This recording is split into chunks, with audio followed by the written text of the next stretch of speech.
News చూస్తున్నారండి. Big development America Iran యుద్ధంలో. Big twist and big step and big development. Iran conditions కి America ఒప్పుకుంది. పాకిస్తాన్లో చర్చలకు ముందు 2 కండిషన్స్ పెట్టింది ఇరాన్. అందులో మొదటిది లెబనాన్లో సీజ్ ఫైర్, రెండోది ఇరాన్ ఆస్తుల రిలీజ్కి సంబంధించి. ఈ రెండింటిని కండిషన్స్కి పెట్టింది ఇరాన్. అయితే ఈ కండిషన్స్కి అమెరికా ఒప్పుకుంది. అర్ధరాత్రి పాక్ ఆర్మీ చీఫ్ ఆసిమ్ మునీర్తో ఇరాన్ చర్చలు జరిపింది. ఇరాన్ కండిషన్స్కు ఓకే చెప్పింది అమెరికా. కాసేపట్లో పాక్ ప్రధానితో ఇరాన్ బృందం భేటీ కాబోతుంది. తొలిదశ చర్చలు సాఫీగా జరిగితే America Iran face to face మీటింగ్కి వెళ్ళబోతూ ఉన్నాయి. ఇప్పటికీ దీనికి సంబంధించి తీవ్రమైన చర్చ జరుగుతుంటోంది. అయితే ఇక్కడ లేటెస్ట్ డెవలప్మెంట్లో భాగంగా మీరు చూడొచ్చు, కొద్దిసేపటి క్రితం జరిగిన ఆ డెవలప్మెంట్ అది. ఘలీబా వాళ్ళ స్పీకర్ మాట్లాడిన క్రమం, 2 of the measures mutually agreed upon between the parties have yet to be implemented. A ceasefire in Lebanon and the release of Iran's blocked assets prior to the commencement of negotiations అంటూ కూడా చెప్పుకొచ్చిన సందర్భం. 2 measures మ్యూచువల్గా agree అయ్యాయి 2 parties మధ్య అంటూ చెప్పుకొస్తున్నాయి. అయితే అవి ఇంప్లిమెంటేషన్కి వెళ్ళాలి.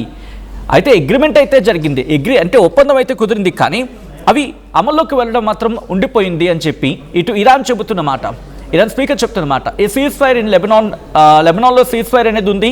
దాంతోపాటు ఇరాన్కి సంబంధించిన ఆస్తులని బ్లాక్ చేసి ఉంచింది, కాబట్టి వాటిని పూర్తిగా విడుదల చేయాలి ఆ నెగోషియేషన్స్లో భాగంగా అంటూ కూడా ఇరాన్ చెప్పుకొచ్చింది. అయితే these 2 matters must be fulfil before negotiations begin. అయితే ఈ రెండింటినీ నెగోషియేషన్స్ అంటే శాంతి చర్చలు ప్రారంభమయ్యి ఈ శాంతి చర్చలకు నెగోషియేషన్స్కి వెళ్ళే కన్నా ముందు ఈ రెండింటినీ నెరవేర్చాలి అనేది ఇక్కడ ఇరాన్ పెట్టిన కండిషన్స్. ఈ క్రమంలోనే అమెరికా ఒప్పుకుంది. ఇరాన్ ఫ్రోజన్ అసెట్స్ ఖతార్లో కావచ్చు అండ్ అదర్ ఫారెన్ బ్యాంక్స్లో కావచ్చు, వీటిని రిలీజ్ చేసేందుకు అమెరికా ఒప్పుకుందనేది ఇరానియన్ సోర్సెస్ని కోట్ చేస్తూ అంతర్జాతీయ వార్తా సంస్థలు చెబుతున్నమాట. ఇది నేను చెప్తున్న మాట కాదు, ఇంకా అంతర్జాతీయ వార్తా సంస్థలు కోట్ చేస్తూ ఉన్నాయంటే అర్థం చేసుకోవచ్చు. దాంతోపాటు ఇరాన్ డెలిగేషన్ పాకిస్తాన్ ప్రధాని షెహబాజ్ షరీఫ్ని కలిసే అవకాశం ఉంది, కలవబోతోంది. ఇన్ఫ్యాక్ట్ కలిసిందే అంటూ కూడా కాస్త చర్చ అయితే మాత్రం జోరందుకుంది. ఈ క్రమంలోనే కొన్ని కీలకమైన డెవలప్మెంట్స్ ఉన్నాయని చెప్పుకోవచ్చు. ఇరాన్ డెలిగేషన్ పాకిస్తాన్ ప్రధాని షెహబాజ్ షరీఫ్ని కలవడం జరిగింది. ఇంట్రెస్టింగ్ లేటెస్ట్ డెవలప్మెంట్, పాకిస్తాన్ ప్రధాని షెహబాజ్ షరీఫ్ని కలవడం జరిగింది అంటూ కూడా ఈ అంశానికి సంబంధించి మాట్లాడుకుంటున్న క్రమం ఇప్పుడేం జరిగే అవకాశం ఉంది. ఇరాన్ సంబంధించి ఇరాన్ ఫస్ట్ వైస్ ప్రెసిడెంట్ ఏమన్నారంటే, ఆ డీల్ విత్ యునైటెడ్ స్టేట్స్ అనేది అంటే అమెరికాతో ఒప్పందం అనేది ఒకవేళ పాసిబుల్ అవుతుంది, నెగోషియేషన్స్ ఒప్పుకున్న క్రమంలోనే దట్టు ఏంటి అమెరికా ఫస్ట్ ఏముంటుంది. ఇన్ఫ్యాక్ట్ ఇక్కడ మాత్రం కాస్త కాంట్రడిక్షన్ కనిపిస్తుంది. ఇరాన్ మాత్రం కాంట్రడిక్షన్ కనిపిస్తుంది. బట్ మొహమ్మద్ రెజా ఆరిఫ్ ఆయన ఒక పోస్ట్లో ఏమన్నారంటే కనుక, if we negotiate an agreement beneficial to both sides and the world is probable. అంటే 2 వైపులా అంగీకారం కుదిరేలా అగ్రిమెంట్ జరగాలి, నెగోషియేషన్స్ జరగాలి. If you negotiate an agreement beneficial to both sides and the world is probable. అంటే ఎప్పుడైతే ఒప్పందం 2 వైపులా కరెక్ట్గా ఉంటుందో, 2 వైపులకు సరిపడినా ఉంటుందో అప్పుడే ముందుకు వెళ్తామంటూ కూడా. అయితే ఇక్కడ ఇంకొక మాట కూడా ఉంది. However, if you face representatives of Israel first, there will be no deal. We will inevitably continue our defense even more vigorously అంటూ కూడా ఏముంటుంది ఇక్కడ ఇజ్రాయెల్ ఫస్ట్. ఇక్కడ ఏముంటుంది however if we face a representative of Israel first అంటే Israel first ఇక్కడ 2 రకాలుగా అర్థం చేసుకోవచ్చు. ఇజ్రాయెల్కి సంబంధించిన ప్రతినిధులు అవ్వచ్చు, లేకపోతే ఇజ్రాయెల్ ఫస్ట్ అనే మాట అవ్వచ్చు. ఇటువంటి అంశాలు తెర మీదకి వచ్చినా, లేకపోతే ఇజ్రాయెల్ ఫస్ట్ అనే రిప్రజెంటేటివ్స్ అనుకున్నా, లేకపోతే ఇజ్రాయెల్ ఫస్ట్ రిప్రజెంటేటివ్స్ అనుకున్నా, ఈ అన్ని కోణాల్లో కూడా అప్పుడు డీల్ ఉండదు. మేము మా డిఫెన్స్ని ఇంకా విగడస్గా ముందుకు తీసుకువెళ్తామంటూ కూడా ఇరాన్ చెప్పుకొచ్చిన మాట అంటే అర్థం చేసుకోవచ్చు. At the same time Iran foreign minister Abbas Araghchi కూడా జర్మన్ కౌంటర్ పార్ట్ చెప్పడం జరిగింది తెహ్రాన్లో. ఏమంటుంది ఇక్కడ Iran foreign minister Abbas Araghchi German counterpart అంటే అక్కడ ఫారెన్ మినిస్టర్ జాన్ వడేపాల్కి ఒక కాన్వర్సేషన్లో ఏం చెప్పుకొచ్చారంటే, ఇరాన్ నెగోషియేషన్స్కి ఎంటర్ అవుతుంది అమెరికాతో, కంప్లీట్ డిస్ట్రస్ట్తో, పూర్తిగా అపనమ్మకంతోనే ఎంటర్ అవుతోంది అనేది ఇక్కడ చెప్పుకొచ్చిన మాట. అంటే ఇక్కడ అర్థమవుతుంది ఇరాన్కి నమ్మకం లేదు, బట్ ఎక్కడో చోట ఏదో ఒక అడుగు ముందు పడాలి కాబట్టి వెళ్ళే ప్రయత్నం అంత మాత్రమే. అండ్ అరాక్చి అన్న స్టేట్మెంట్ని కోట్ చేసే ప్రయత్నం చేస్తున్నాను. మేము గట్టిగా పోటీ చేస్తాం, విత్ ఫుల్ అథారిటీతో మేము రంగంలోకి దిగుతాం. మా ఇంట్రెస్ట్ని సెక్యూర్ చేసుకోవడానికి, మా ఇరాన్ ప్రజల రైట్స్ని దక్కించుకోవడానికి, వాటిని కాపాడుకోవడానికి, వాటిని సంరక్షించుకోవడానికి అండ్ వాటి పట్ల ధైర్యం చూపడానికి మేము ఎంత దూరమైనా వెళ్తాం అంటూ చెప్పుకొచ్చారు. ఇంకా ఏమంటున్నారు ఆయన? Citing repeated breaches of promise and betrayal of diplomacy by the US అంటూ కూడా చెప్పుకొచ్చారు. అంటే ఈ ద్వైపాక్షిక అంశం గురించి మాట్లాడుకున్న సందర్భంలో నమ్మక ద్రోహాలు జరిగాయని అంశాన్ని ఇక్కడ ప్రస్తావిస్తున్నారు Iran foreign minister Abbas Araghchi. దాంతోపాటు Pakistan foreign minister US Iran ఇక్కడ రిక్వెస్ట్ చేసుకోవడం జరిగింది. ఎంత కీలకమైన డెవలప్మెంట్ జరిగేది చూడండి. ఇదంతా కూడా దాదాపు మధ్యాహ్నం 12 తర్వాత జరిగిన కీలకమైన పరిణామాలు. ఎంగేజ్ కన్స్ట్రక్టివ్లీ అంటోంది పాకిస్తాన్. అసలు పాకిస్తాన్ ఏం పాత్ర పోషిస్తోంది? పాకిస్తాన్ అసలు ఆ మధ్యవర్తి పాత్ర ఏముంది? కేవలం మెసెంజర్ పాత్ర మాత్రమే కదా కనిపిస్తోంది. ఎవ్వరూ లేని సందర్భంలో ఇరాన్ కూడా నమ్మటం లేదు. ఇరాన్ ఎక్కడ నమ్ముతోంది? నమ్ముతున్న దాఖలా కనిపించట్లేదు, నమ్మట్లేదు. కాబట్టి ఈరోజు మీరు చూడొచ్చు, వాళ్ళ ఫ్లైట్కి సంబంధించి మాట్లాడుకున్న క్రమంలో 130 మంది నుంచి 160 మంది అంటూ ఉన్నారు కదా చిన్నారులు. వాళ్ళని ఇన్ఫ్యాక్ట్ వాళ్ళు మరణించిన తర్వాత వాళ్ళ బ్యాగులు ఉంటాయి కదా, వాళ్ళ ఫోటోలు, వాళ్ళ బ్యాగులు అక్కడ వాళ్ళ అంటే ఆ ప్లేన్లో మీరు చూస్తే కనుక ఒకసారి చెప్పే ప్రయత్నం చేస్తున్నాను. అమెరికా దాడుల్లో దాదాపుగా 130 మంది చిన్నారులు చనిపోయారు. ఆ చిన్నారుల ఫోటోని, ఈ ఫ్లైట్ ఉంటుంది కదా వీళ్ళు వెళ్ళేది డిస్కషన్స్కి, దాంట్లో ఆ చైర్స్లో, ఆ సీట్స్లో వాళ్ళ ఫోటో, వాళ్ళు ధరించిన బ్యాగ్, మొత్తం రక్తసిక్తమైపోయి ఉన్న ఆ బ్యాగ్, దాంతోపాటు ఒక ఫ్లవర్ని వాళ్ళకి నివాళులర్పిస్తూ ఒక రోజా పూను ఒక ఫ్లవర్ను అక్కడ పెట్టి ఆ ఫ్లైట్ని పంపించారు. మినాబ్ అంటూ కూడా నిజంగా ఒక విధంగా చెప్పాలంటే ఎమోషనల్గా ఈ డిప్లొమసీ ఎమోషనల్గా మారిపోయింది.